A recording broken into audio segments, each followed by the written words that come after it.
अस्सलाम वालेकुम नाजरीन, आप देख रहे हैं स्टेट क्राफ्ट और मैं हूं सैयद मुजम्मिल शाह। नाजरीन, कई दिनों से बानी पीटीआई की सेहत पर डिबेट जारी है। हुकूमत का मौक़िफ़ है कि पीटीआई इस मामले पर सियासत और प्रोपेगेंडा कर रही है, जबकि पीटीआई का दावा यह रहा कि साबिक वज़ीर आज़म को उनके ज़ाती मुआलजीन तक रसाई नहीं दी जा रही, जो उनका बुनियादी हक भी है।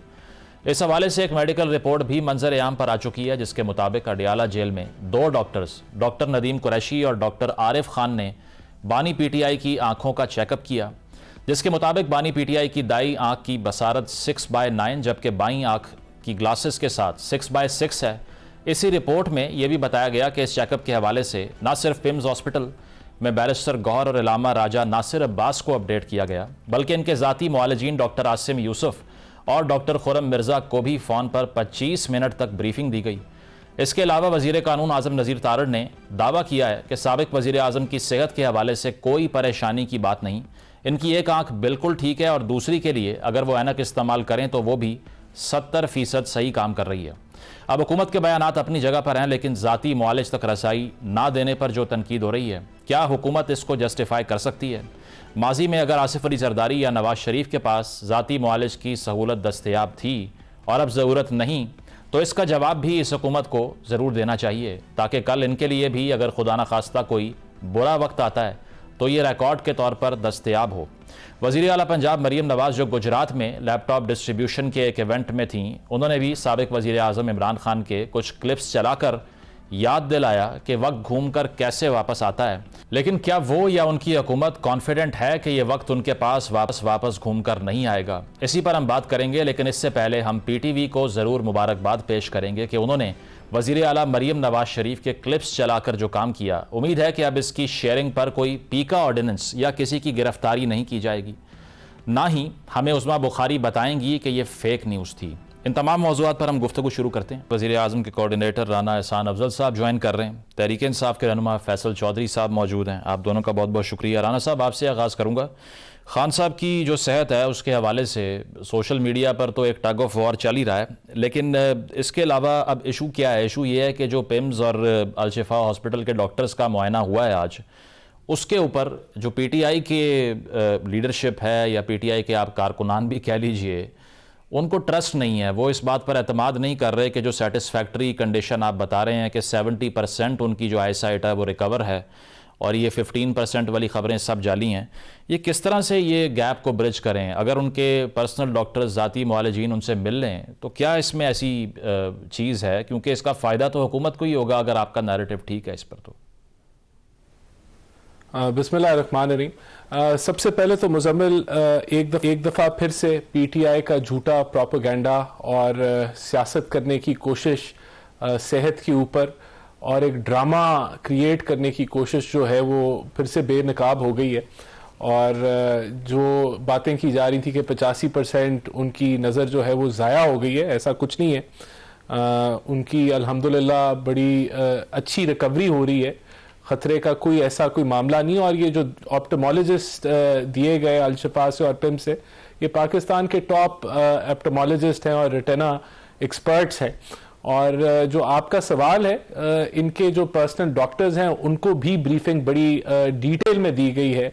इसी तरह गौहर साहब को, जो चेयरमैन है पीटीआई के, उनको भी ब्रीफ किया गया है और उन्होंने मुतमईन हुए हैं, वो सेटिस्फाई हुए हैं इलाज से भी और नताइज से भी। तो इस वक्त जो सूरत हाल है वो ये है कि खान साहब की एनके पेन के, अगर वो ग्लासेस जब वो पहनते हैं तो 6/9 विजन जो है वो उनका हो चुका है और ये पहले से बेहतर होता जा रहा है। तो मैं समझता हूं कि यहाँ एक ट्रेंड जो है वो रीइंफोर्स हुआ है पीटीआई की तरफ से। पिछली दफ़ा उन्होंने उनको ज़मीन में गाड़ दिया और इंडिया ने उसी बयानिए को उठाया। इस दफ़ा उन्होंने 85% उनकी जो है वो बिनाई ज़ाया करा दी। उससे पहले जहर जो है वो खिला दिया जाता था।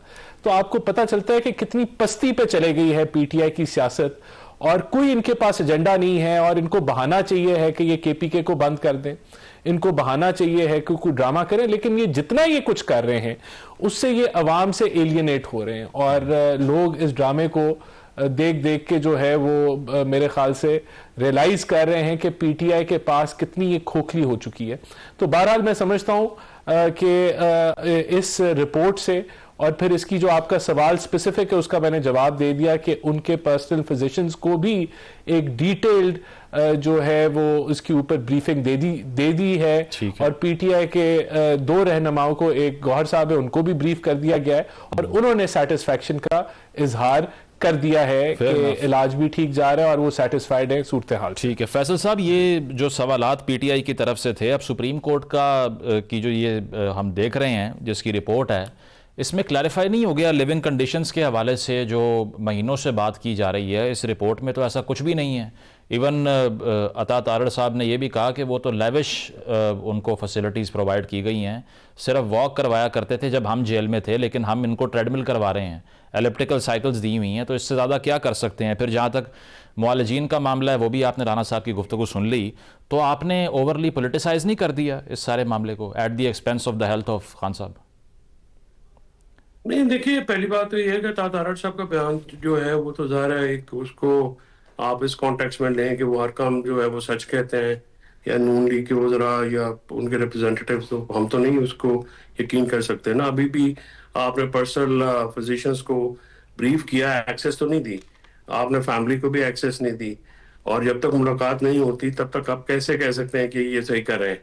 ये तो उस वक्त भी कह रहे थे, ये तो अगस्त से आंख का ऑपरेशन जो है प्रॉब्लम चल रहा है, इन्होंने नहीं टाइमली उसको क्योर किया, और जो है वो अल्टीमेटली रेटिना डैमेज होने के बाद इन्होंने जो भी मेजर लिए हैं, अगर कुछ लिए हैं, तो ये जो डॉक्टर्स की रिपोर्ट्स हैं और ये जो सारी रिपोर्ट्स हैं, इस पे जो मौजूदा सूरत हाल में मैं इस मौजू के ऊपर बिल्कुल सियासत ना मैंने किया और ना मैं करने का कायल हूँ, क्योंकि मैं समझता हूँ कि इमरान खान साहब की सेहत जिंदगी जो है वो सियासत से बालातर है। ना इसमें हुकूमत का अनफॉर्चुनेटली ये जो एक मुसलसल एक आप एक्शन देख लेना कि वो उसको मैलाफिडी यानी बदनीति की बुनियाद पे हाइड कर रहे हैं। आप एक्सेस दें लोगों जो जो उनके पर्सनल पोजीशन है, कोई आपने, और अच्छा 4 दफा ये पहले दे चुके हैं, 5 दफा, ये भी नहीं है कि कोई पहली दफा इन्होंने देना है। They have already given this access Imran Khan साहब के पर्सनल मौलजीन को भी, और मियाँ साहब के साथ भी था, जरदारी के भी, वो जो डॉक्टर हैं उनके, वो पेट्रोलियम के मिनिस्टर थे या जो भी, वो ज़ियाउद्दीन हॉस्पिटल वाले, वो साथ रहते थे। तो ये कोई ऐसी बात नहीं है कि जो आपसे पीटीआई डिमांड करी, जब जाहिर है आप एक चीज को हैंडल ही नहीं ठीक कर रहे। 24 तारीख को आप हॉस्पिटल लेके गए, ना फैमिली को, ना लॉयर्स को, ना किसी डॉक्टर्स को आपने किसी को इन्फॉर्म किया है, उसके बाद लाजमी शक होता है ना। और फिर जो वो जो रिपोर्ट है जो सुप्रीम कोर्ट में सबमिट हुई है, वो रिपोर्ट अडयाला जेल के सुप्रिंटेंडेंट ने भी दी है कि ये मामला हुआ है। अब 85% जो विजन इम्पेयर है, आज भी जो आप रिपोर्ट अगर वो सही है, तो जो सोशल मीडिया पे चल रही है, तो उसमें उन्होंने कहा जी कि वो इम्प्रूवमेंट आई है, लेकिन मुकम्मल तौर पे तो ज़ाहिर वो ठीक नहीं है। तो इसका मतलब ये है कि वहां पे कुछ प्रॉब्लम है ना, जो जिसका क्योर कर रहे हैं। मेडिसिनल ट्रीटमेंट जो उन्होंने मेडिसिन भी दी हैं CRBO की, और एक इंजेक्शन भी लगाया है, और उसको रिपीट भी करना है।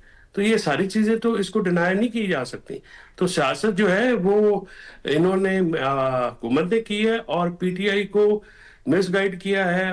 उनको भी जो है वो, मैं समझता हूँ कि जो रास्ते बंद करना है, धरना शरना, जो मेरी नज़र में, मेरी अपनी ओपिनियन हो सकती है, मेरी नज़र में तो वो कोई हल नहीं था।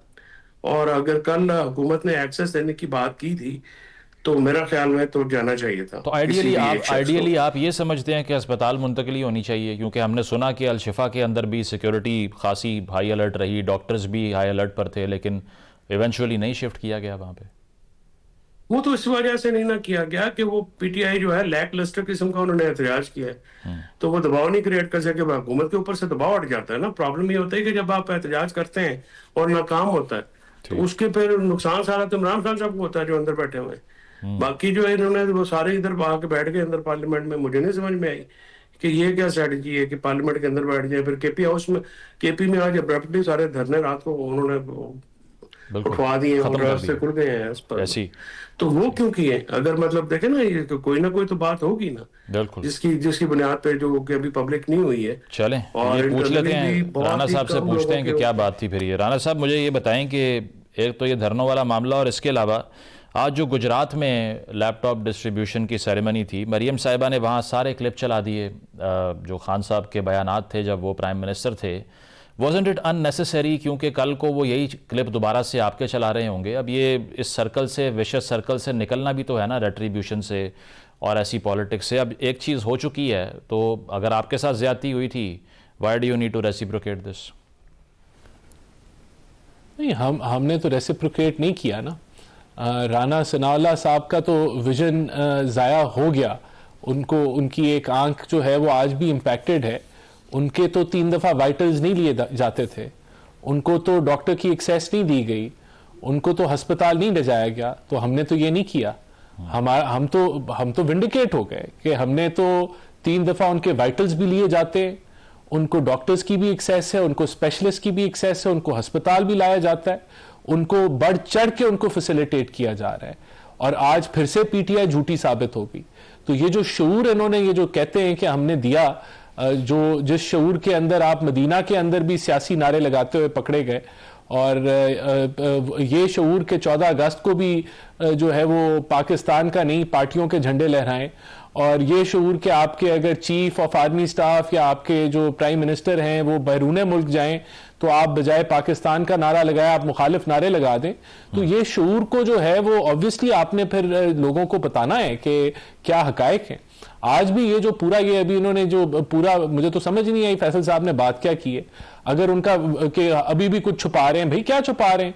आपको पूरी रिपोर्ट्स सामने कर दी, उनका विजन इंप्रूव हो रहा है, उनकी स्वेलिंग कम हो रही है, और एक बिल्कुल बेहतरीन तरीके से ब्रीफिंग दी गई। आपके डॉक्टर्स को भी ब्रीफिंग दे दी गई जो आपने खुद चूज किए थे, आपके पार्टी मेंबर्स को भी दे दी गई। अब कौन सा आप ब्लफ मार रहे हैं? सिग्नलिंग की तरफ कौन सा इशारा है ना, बोल रहे हैं? उस पे ये है कि देखें, पहले सुहेल अफरीदी साहब से मुलाकात हुई पीएम साहब की, उसके बाद भी खामोशी रही। अब ये धरने खत्म हुए, और आज जो बड़ी चीज़ मीडिया के कॉन्टेक्स्ट में हुई है वो ये है कि पीटीवी ने खान साहब की ये तस्वीर चला दी हैं। तो ऑब्वियसली वहाँ तो अब पीका का नोटिस नहीं जा सकता, बट ये नॉर्मलाइजेशन ही समझे हम कि हालात बेहतर हो रहे हैं और कुछ ना कुछ जगह बन रही है उनके लिए। देखें, बात ये कि हालात हमने तो नहीं खराब किए हुए ना। हालात अगर खराब किए हैं तो वो पीटीआई ने खुद खराब किए हुए ना। वो तो अपने नैरेटिव ने उनके खराब किए हैं। अगर उनके पास 870 मुलाकातें थीं, और पिछली दफा अगर उनकी जब बहन मिलने गई और उन्होंने फतवा लगा दिया कि ये मीर जाफर और मीर सादिक हैं जो एनडीयू का कोर्स अटेंड करेंगे, यानी कि अगर आपकी पार्टी के मेंबर्स जो हैं वो किसी फौजियों के साथ, पाकिस्तान के फौजियों के साथ मिंगल करेंगे तो वो गद्दार होंगे। तो ये तो आपने प्रॉब्लम अपने लिए क्रिएट किया हुआ है ना, हमने तो नहीं किया हुआ। आप इस तरह का नैरेटिव, तो ये जो नॉर्मलाइजेशन की आप बात कर रहे हैं, देखें हमने नॉर्मलाइजेशन को हमने नहीं रोका हुआ, या हमने जो है वो बातचीत को नहीं रोका हुआ। ये तो एबनॉर्मल जो नैरेटिव है इनका, जिससे ये बाहर नहीं निकल सकते, जिसके कैदी हैं पीटीआई वाले, वो उन्होंने इनको हथकड़ियां और चेनें पहनाई हुई ना, हमने तो नहीं पहनाई हुई। तो अगर ये नॉर्मल एक्ट करना शुरू कर देंगे तो चीजें ऑब्वियसली नॉर्मल सी की तरफ बढ़ जाएंगी। लेकिन क्या उससे हमें कोई खतरा है? तो राणा साहब, हमें कोई मसला नहीं। राणा साहब, before I go to Faisal साहब, इसको रूल आउट कर रहे हैं आपके, ना उनकी अस्पताल मुंतकिली होगी, ना बनी गाला वाली मुंतकिली होगी, और ना कोई पॉलिटिकल स्पेस क्रिएट होगी उनके लिए, और ना कोई डील की बात ठीक है। जो मेडिकल रिपोर्ट है उसके अंदर तो वो उनका अच्छा इलाज जा रहा है, उनकी स्वेलिंग कम हो रही है, और उनका जो नेक्स्ट जो डेट है इंजेक्शन की वो भी दी हुई है। तो एवरीथिंग इज गोइंग, उनको ये समझा गया है कि उनको अस्पताल मुंतकिल करने की जरूरत नहीं है, क्योंकि ही इज प्रोग्रेसिंग वेल, उनकी अच्छी रिकवरी है। तो अभी तो यही लग रहा है कि उनको अस्पताल मुंतकिल नहीं किया जाएगा। और जो बाकी आपका सवाल है, देखें वो तो मैंने आपको बता दिया कि वो उसमें हमारा तो कोई इतना कोई रोल नहीं है। वो तो अपने पैरों पे कुल्हाड़ी मारने के लिए खुद ही बथेरे आपस में एक दूसरे को ही गिरेबान, दस्तो गिरेबान है। अभी मुलाकात भी अलीमा बीबी की वजह से नहीं हो सकी, वरना वो भी हो जाती। तो ये तो आपस में इनका जो है वो एक दूसरे को के गिरेबान छोड़ेंगे तो ये फिर कुछ अपने लिए सोचेंगे ना। ठीक है, पॉइंट आ गया। फैसल साहब, ये जो आप बात कर रहे थे कि कुछ ना कुछ अब भी है जिसकी पर्दादारी है, तो फिर आप अपनी रीडिंग बता दीजिए कि अचानक से सुहेल अफरीदी साहब को क्यों एक्यूज़ किया जा रहा है सोशल मीडिया पे कि वो अच्छे बच्चे बन गए हैं। और ये धरने का भी आपने जिक्र कर दिया, फिर खान साहब के हवाले से आज पीटीवी पे तस्वीर भी चल गई। क्या हो रहा है ये सब कुछ? बस पहले तो आपको मुबारक हो, आप भी तस्वीरें चलाएं, फिल्में चलाएं। जब सीएम ने चला दी है तो फिर तो ये वो है ना रास्ता के इमरान खान साहब की पुराने क्लिप, नए क्लिप, आवाज़ें शाज़ें आप चला सकते हैं, और आप प्रेसिडेंट नहीं, कायम वो हो चुकी पीटी भी है था ना नरेंद्र मोदी। यहाँ, राणा साहब जो है वो he won't spare us on this I think. नहीं नहीं, तो वो कोई नहीं, खैर होगी, कोई वकीलों का भी बेहतरी हो जाएगी आपके चैनल की तरफ से, तो मैं आपका केस लड़ दूंगा। दूसरी चलो, बात यह है कि ये जो इन्होंने जिस चीज को ब्रीफिंग दी है, उन सब ने अदम इत्मीनान का इजहार किया। डॉक्टर आसिम ने कहा जी कि ना मैं तस्दीक कर सकता हूँ ना तस्दीक कर सकता हूँ, बिकॉज मैंने देखा नहीं है। ये चीजें इनके डॉक्टर्स ने मुझे बताई हैं, ये उनका स्टेटमेंट है जो मैंने सुना है। ठीक है, अलामा नासिर अब्बास कहते हैं कि हाँ मैं बताया, मैं तो डॉक्टर है नहीं हूँ, मुझे पता कि उन्होंने बताया जरूर है। ठीक है जी, ये मामला है। तो और गौर भी जो है वो डॉक्टर नहीं। अब इशू ये है कि सिंपल सा जो इशू, बिल्कुल जो ये पॉलिटिक्स कर रहे हैं, और ये इनकी बुरी आदत है कि ये हर मामले के ऊपर जो है ये पॉलिटिक्स खेलते हैं, और इमरान खान की इजाजत से तो खौफजदा है। अब हॉस्पिटल में मुंतकिली जो है वो तो सिचुएशन जब देखेंगे तो पता लगेगा ना। अब आप वो कहें जी कि ठीक है, जो अवेलेबल इलाज है वहां पे आप करने को तैयार है। सीआरपीओ का जो सर्वो जो जिसको कह सकते हैं, उसका इलाज जो है इतना आसान नहीं होता, और वो डैमेज हो चुका है रेटिना। 1% भी 2% भी डैमेज हो है, 85% तो बहुत बड़ी चीज होती है। तो क्या वो विजन वापस आ सकता है? आपने तो डैमेज कर दिया, आपने तो बदले ले लिए सारे। नहीं, वो इमरान रिपोर्ट कह खान रही की है कि इजाजत से, वापस जिसके वो आ मुस्तक भी सकता नहीं नहीं, थे। वो वापस आ गया है, क्योंकि वो कह रही है ये 9/6 और 6/6 के फिगर्स दे रहे हैं, 70 to 80% फंक्शनैलिटी है अगर वो के साथ जी। ग्लासेस के 9/6 साथ कौन सा विजन होता है? 70% उनकी विजिबिलिटी है, और अभी it is improving by the day. अब भाईजान, अब वो 75 साल के तकरीबन हो गए हैं, तो ऑब्वियसली एज फैक्टर भी है, और भी अब अल्लाह ताला की तरफ से भी चीजें जो हैं वो एक एज के बाद अरे वो अगर होती हैं। एक अल्लाह बंदे ताला की उनको ऐनक 100 नहीं साल लगी की हुई जिंदगी थी दे। दिसंबर में, अभी तो बहरहाल अक्टूबर में, उनको इलाज भरपूर आपने मिल रहा ऐनक है। लगवा दी। नहीं, आपने टाइमली क्यों नहीं इलाज करवाया? ओ तो भाई, ये अब जब अल्लाह आपने ताला की शिकायतें तरफ हो से रही भी तो थी। वो बच्चों को भी तो एनके लग जाती हैं। तो आप कहें कि बच्चों को क्यों एनके लग कह रहे हैं गई, अगर उसके लगी भी लिए है तो आप हमने जो नहीं है वो लगवाई। केपीके का रास्ता ये बंद कर आपकी देंगे। लापरवाही है ना भाई, ये आपकी लापरवाही है। ये आप और नहीं है लापरवाही भाई, किया। लापरवाही हमारी नहीं है भाईजान। रोज बच्चों को एनके लगती हैं, वो हमारी लापरवाही नहीं है, कुदरत का भी निजाम होता है। ना डिले करें आपके हॉस्पिटल में ये क्या हो गया भाई? फैसल साहब, तो लेकिन आप ये लोगों ने इसको कहा जी कि हम नहीं करेंगे, और लेट उनकी आंख चली गई। ओ भाई, उसके बाद अब आप यहाँ सब कुछ होता है, लोगों को क्या हो गया? फैसल साहब, यही तो इशू है ना, ये बोन ऑफ कंटेंशन यही बना हुआ है, जो आपने कहा उनकी आंख चली गई, यही तो एस्टैब्लिश नहीं हो पा रहा ना। नहीं, कैसे नहीं हो पा रहा? आप कैसे आप मेडिकल रिपोर्ट आ गई है, आप एतबार वी कर स्टैंड लें। Buy it. आपकी मजबूरी है, मेरी तो कोई मजबूरी नहीं है। Why should I trust them? मुझे बताएं, give me one single reason कि मैं इनको ट्रस्ट करूं। नहीं, सुप्रीम कोर्ट की जो आज रिपोर्ट आई है उसमें जो डायरेक्शंस दी सर, गई हैं, अगर सुप्रीम कोर्ट गवर्नमेंट का ने वो 12 कर लिया। जनवरी का एक ऑर्डर है, वो उसमें कोई भी नहीं आया है। जो रिपोर्ट उन्होंने सबमिट की है, ठीक। सुप्रीम कोर्ट ने उसका हवाला दिया, और अटॉर्नी जनरल ने एडमिट किया कि हम उसको इनको इलाज मुआवजा कराएंगे। You give me one. अच्छा मुजम्मिल, अगर ये एतबार नहीं कर रहे हमारी रिपोर्ट पे, तो फिर ना करें, और हम तो और कुछ नहीं कर सकते। क्या काम नहीं किया? नहीं, आप तो कुछ कर ही नहीं सकते। हम तो असल हुकूमत से बात कर रहे हैं ना जी।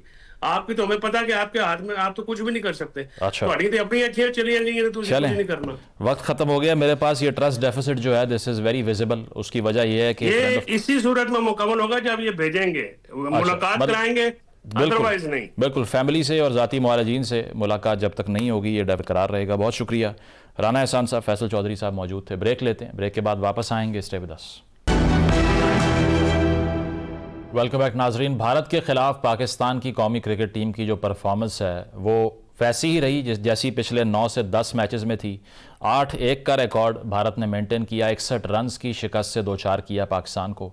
और साथ साथ ये कि अब इस सिलेक्शन कमेटी या फिर जो सिलेक्शन क्राइटेरियाज थे उन पर भी बहस शुरू हो गई है कि आया मेरिट को अपहोल्ड किया जा रहा है या नहीं, और पुअर परफॉर्मेंस पाकिस्तान की क्यों कंटिन्यूड है। सर्वाइव करने के लिए नमीबिया से विक्ट्री रिक्वायर्ड है पाकिस्तान को। इसकी डायसेक्शन की जाए तो कौन जिम्मेदार है इस डिफीट का, और क्या वजह है कि इस रिकॉर्ड को हम ओवरटर्न नहीं कर पा रहे, इस पर गुफ्तगू करते हैं। साबिक चीफ सेलेक्टर हारून रशीद साहब ज्वाइन कर रहे हैं। इसके अलावा senior sports analyst doctor Noman Niaz हमारे साथ मौजूद हैं। आप दोनों का बहुत बहुत शुक्रिया। हारून साहब, आपसे आगाज़ करता हूँ। कल का जो मैच था, वैसे मैं तो सरप्राइज़ नहीं हुआ, ये तो अब एक न्यू नॉर्मल भी नहीं कह सकते इसको, ये काफ़ी अरसे से चला आ रहा है कि 8-1 हो चुका है अब। तो जिस तरह से पावर प्ले में इंडिया की बैटिंग हमने देखी, ख़ासतौर पे ईशान किशन ने जिस तरह से डिमोलिश कर दिया हमारी बॉलिंग लाइनअप को, ये विकेट थी 175 रन्स वाली, या हमें बहुत शौक था कि वहाँ तक पहुँचा ही दें हिंदुस्तान को? देखिए, सबसे पहले तो आपका शुक्रिया कि आपने फिर दावत दी है मुझे। सबसे पहली चीज़ तो ये है कि सरप्राइज हम भी नहीं हुए। अगर सरप्राइज नहीं हुए तो मैं भी कोई सरप्राइज नहीं हुआ। उसका रीजन ये था कि जब से ये स्क्वाड बना हुआ है उसी वक्त से मुझे बहुत ज्यादा इसके ऊपर थोड़ी सी शुबहात थे कि इन्होंने जो है ना बहुत ज्यादा स्पिन सेंट्रिक जो है वो सारी की सारी अपनी टीम बनाई, इस चीज को सामने रखते हुए कि श्रीलंका में इनके सारे मैचेस हैं, वहाँ स्लो टर्नर्स हैं, वहाँ पर शायद इनको हेल्प करेगा। लेकिन देखिए, इसके साथ साथ उन्होंने ये नहीं सोचा कि क्या आपके बैट्समैन अपने स्पिनर्स को खेल लेंगे जो दूसरी टीमों के साथ आएंगे। सो ये एक बहुत बड़ा खला था जो मुझे नजर आया। आपके 4 नंबर के बाद आपके ऑलराउंडर्स शुरू हो जाते हैं, सो कॉल्ड ऑलराउंडर्स, जिन्होंने अपने आप को अभी तक स्टैब्लिश नहीं किया हुआ एज एन ऑलराउंडर। सो जब फर्स्ट 10 ओवर्स में आपके 4 टॉप बैट्समैन आउट हो जाएं तो फिर तो आपको कुछ है ही नहीं ना, तो आप क्या करेंगे। तो इसलिए जो मुझे स्ट्रेटजी नजर आई, जो सिलेक्शन का जो पॉलिसी थी, वो मुझे समझ में नहीं आई कि उन्होंने ठीक है स्पिनर्स जरूर डालें, इसमें कोई वो नहीं है, लेकिन बैटर्स भी तो डालें। आप उसके बरक्स देखें, अगर इंडिया के पास उनका टॉप जो 6 to 7 ना प्रॉपर बैटर्स थे वो, और उसके बाद उनके पास जो है उनके ऑलराउंडर्स या उनका जो भी स्पिनिंग अटैक था वो उन्होंने उसमें शामिल किया। सो बेसिकली हमारे साथ तो प्रॉब्लम यही थी।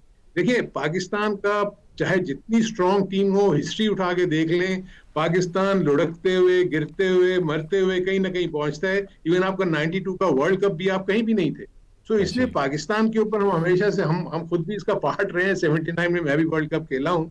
टीम हमारी बहुत अच्छी होती है, लेकिन somehow or the other हम बड़े इवेंट्स में हम जो है इतना अच्छा कारकर्दगी नहीं दिखा रहे। कल भी आई थिंक ये वही हमें सामने नजर आया। सो मेरे अपने नजदीक एक तो देखें, 160 पार स्कोर था प्रेमदासा का, इससे ज्यादा वहां रन्स नहीं होते, और जो पहले बैटिंग करके 150 और 160 के दरमियान कर ले तो वो मैच जीत जाता है। मुझे सिर्फ सबसे बड़ी हैरानगी ये हुई कि टॉस जीत कर आपका स्ट्रॉन्ग पॉइंट आपकी स्पिन बॉलिंग है, आपकी बॉलिंग है, आपका स्ट्रॉन्ग पॉइंट आपकी बैटिंग नहीं है, तो आप अपनी स्ट्रेंथ पे क्यों नहीं खेले। आप पहले बैटिंग करते, अगर आप 140 भी करते तो हो सकता है इंडिया 140 ना करती। आप ईशान किशन की इनिंग को निकाल दें, इन्होंने बड़ा जबरदस्त कमबैक किया। आप देखेंगे ऐसा नहीं है कि ये बुरा खेले हैं। ईशान किशन की सिर्फ जो इनिंग है उसने उनको 175 तक पहुंचाया। ईशान किशन अगर आउट होता है, और खास तौर पर चेजिंग में जब आप जाते हैं, तो आप जो हमारे साथ हुआ वो उनके साथ भी होना था। तो maybe I don't know उनके ज़हन में वेदर था कि शायद बारिश हो जाएगी, तो सेकंड टाइम हमें गेम अपने हाथ में रखनी चाहिए, डीएलएस मेथड नहीं, वो हिस्टोरिकल स्टैट्स भी तो होंगे ना कि इंडिया को चेज मास्टर कहते हैं, तो फिर वही सूरत हाल ना बन जाए। डॉक्टर साहब, आपकी तरफ आता हूँ। ये जो हम बात कर रहे हैं अब पाकिस्तान के पेस अटैक का, तो वैसे ही कोई हशर है जो हो चुका है, क्योंकि उसमें नी इंजरी का रूमर था पहले भी शाहीन का। नसीम का जो कमबैक है, जिसमें उसका शोल्डर पहले इंजर हुआ, उसके बाद में वो रिहैबिलिटेशन में चला गया, फिर वापस आया, वो परफॉर्मेंस दिखाई नहीं देती, सेलेक्ट नहीं किया। उस्मान तारिक से डर के सब प्रैक्टिस सेशन में वो इमिटेट करने की कोशिश कर रहे थे उसका एक्शन, लेकिन 11 ओवर्स तक हमने उसको इंट्रोड्यूस ही नहीं करवाया। पहले अच्छी तरह मार खा ली, उसके बाद लेकर आए उसको। यार, आपने बहुत ही अच्छे सवालात कर दिए हैं। नंबर 1, एक तो हारून भाई को नागवार ना गुजरे, लेकिन पाकिस्तान की ये जो क्रिकेट है ये इररेलेवेंट है टू मॉडर्न क्रिकेट। ये हम वैसे ही इररेलेवेंट। अच्छा, अब एक तो हम इररेलेवेंट हैं क्योंकि हमने साइंटिफिक इंटीग्रेशन की नहीं। जो दुनिया की क्रिकेट आपको नजर आती है, जो आपको इंडिया के रोल डिफाइंड प्लेयर्स नजर आते हैं, उनको एग्जैक्टली पता है, उनके पास रेpertoire ऑफ शॉट्स हैं, मेच्योरिटी है, सेल्फ बिलीफ है, सिचुएशनल एडजस्टमेंट्स करते हैं। कल सूर्य कुमार ने आपको करके दिखाया। He is not the type of the player the way he batted. एक तो ये। दूसरा, जिस तरह हारून भाई ने कहा, टॉस जीत के कोई अरिस्टोटल नहीं इनको कहा होगा कि आप इंडिया को खिलाते और अपनी स्ट्रेंथ पे ना खेलें। फिर अगर सलमान अली आगा बकौल आपके ये जो हैं कोच माइक हैसन, उनके बकौल 3 दिन पहले डिसाइडेड था कि सलमान पहला ओवर करेगा। अगर सलमान पहला ओवर करेगा तो कौन सी टीम 6 स्पिनर्स के साथ जाती है?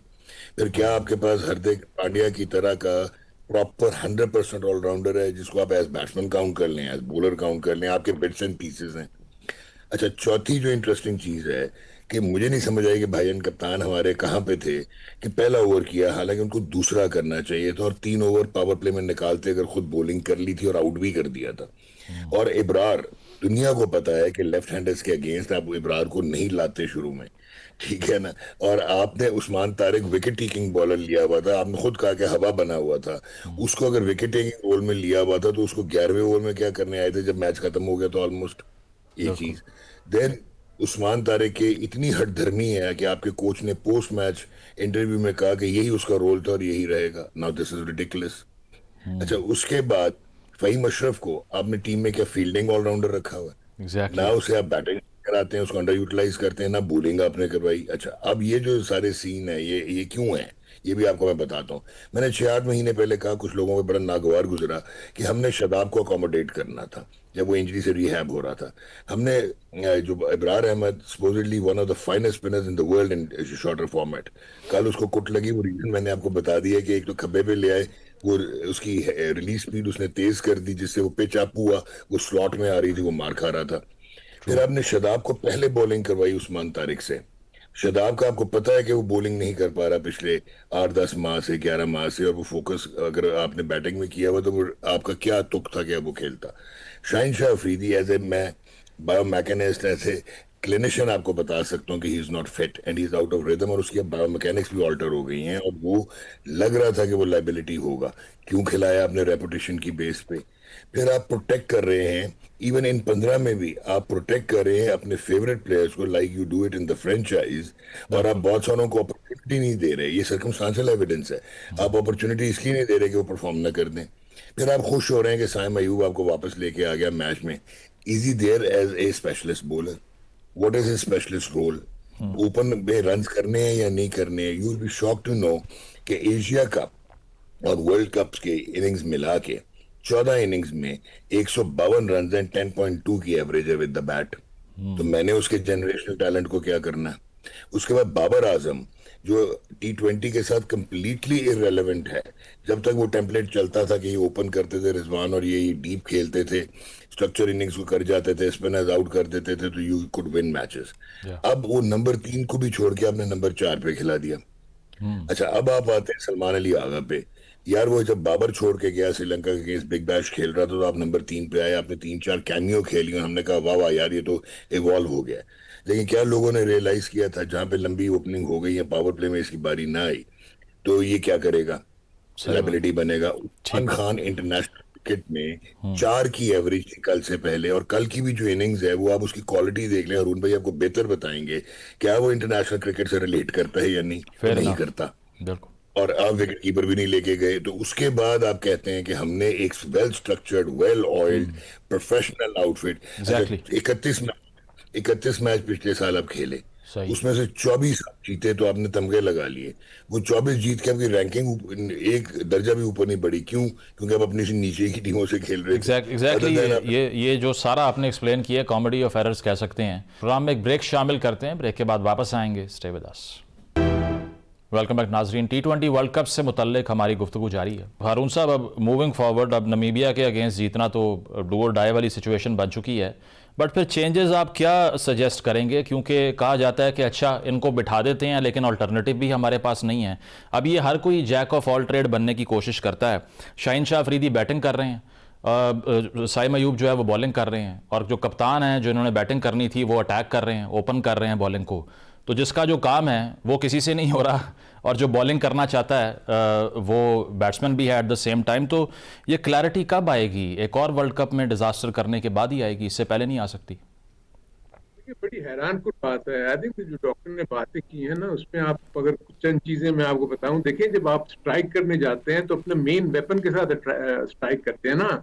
आप तो पार्ट टाइमर के साथ आप ज्यादा ओवर्स उनको करा रहे हो जो पार्ट टाइमर्स हैं। आपके जो मेन वेपन्स हैं, चाहे वो अबरार हो, चाहे वो उस्मान तारिक हो, और अगर आपने नवाज को खिलाया हुआ है, नवाज है आपके पास, शादाब जो कि बॉलिंग नहीं कर रहा।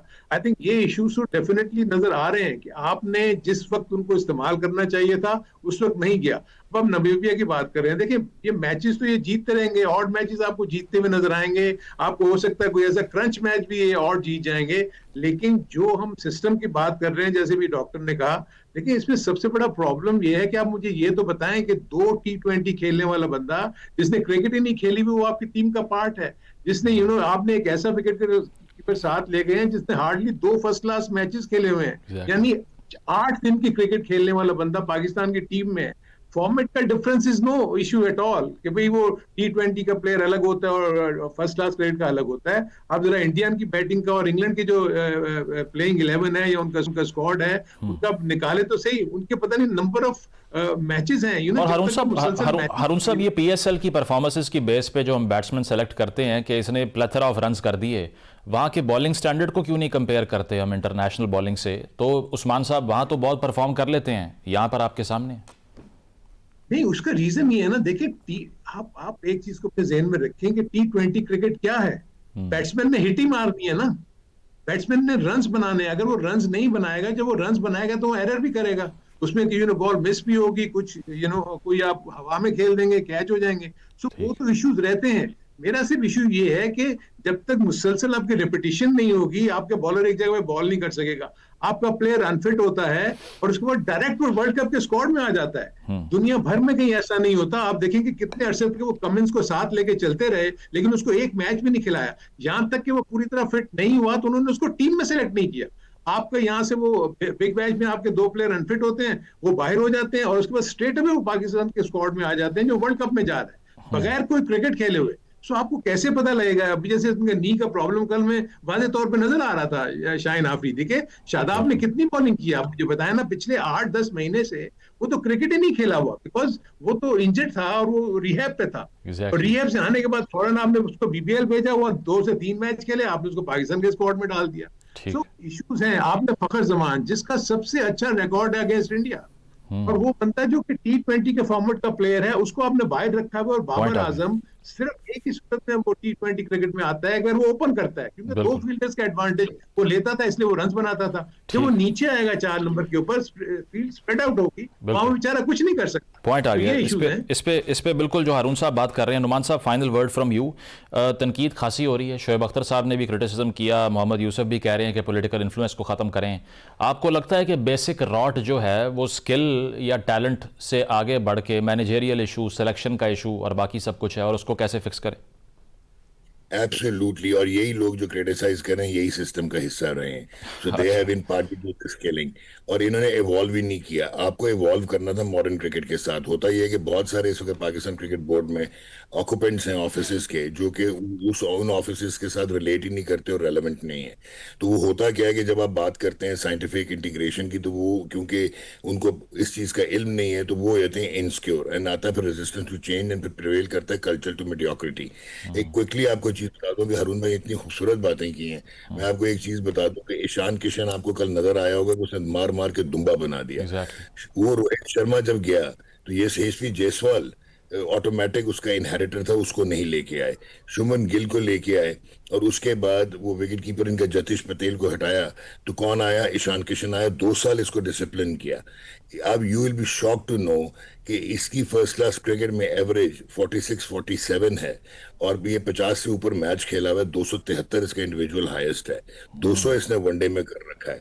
यही चीज अगर आप देखेंगे, ये जो लड़का है जो नीचे खेलता है, तिलक वर्मा, 50 की रणजी ट्रॉफी की एवरेज है। जब तक आपका डिफेंस नहीं होगा, आप रोटेशन ऑफ स्ट्राइक नहीं करेंगे। फिर अभी तक हमारी इस टीम में अवाई तवाई स्लॉगर्स हैं। There is a difference between structured power hitting and अपना स्लॉगिंग। फरहान को देख लीजिए आप, स्ट्राइक रोटेशन 0 होती है मोस्टली। तभी तो उसका वो डॉट बॉल रेशियो कितना हाई होता है। और अभी प्रॉब्लम क्या है कि आपकी कल आपको पता था कि आपने ब्लंडर कर दिया और अब आप चेज करने जा रहे हैं और गेंद रुकना है। आप हार्दिक पांड्या या जसप्रीत बुमराह को स्लॉग कर रहे थे उस पिच पे जहाँ पे बैट नहीं आनी। आज बाबर आजम के लिए आइडियल सिचुएशन थी कि वो अपनी वो गेम खेलता जिससे हम तंग हैं, लेकिन उसने भी अवाई तबाई मार दी। That was a ridiculous soft dismissal. सो ये जब तक आप फेवरेटिज्म खत्म नहीं करेंगे। सॉरी टू डॉक्टर, मैं थोड़ा सा ऐड कर दूं जरा एक चीज। देखिए, सबसे बड़ा इशू ये जो डॉक्टर से बात कर रहे हैं ना, आप मुझे बताएं कि आपका डोमेस्टिक क्रिकेट और ग्रास लेवल की क्रिकेट के ऊपर कितना फोकस है। ये जो भी डॉक्टर ने बात की ना, देखिए मैं भी PCB काट रहा हूँ। हम सबसे ज्यादा कोशिश यही करते हैं किसी तरीके से ग्रास रूट लेवल के ऊपर हम ऑर्गेनाइज क्रिकेट करें, क्योंकि वहां से तो सारी आएगी। अब इंडिया की इस वक्त 4 टीमें खड़ी हो सकती हैं इक्वली एक ही स्टैंडर्ड की। आपके नीचे पाइपलाइन है ही नहीं। जब तक वहां आप काम नहीं करेंगे, और स्ट्रक्चर की जो क्लैरिटी है वो भी नहीं है। वक्त खत्म हो गया। क्विकली मैं बोलूं कि हारून भाई ने इंडिविजुअली 14 से 15 सुपरस्टार्स दिए थे जूनियर क्रिकेट में, अब विदाउट वो अ कहाँ डाउट। हैं?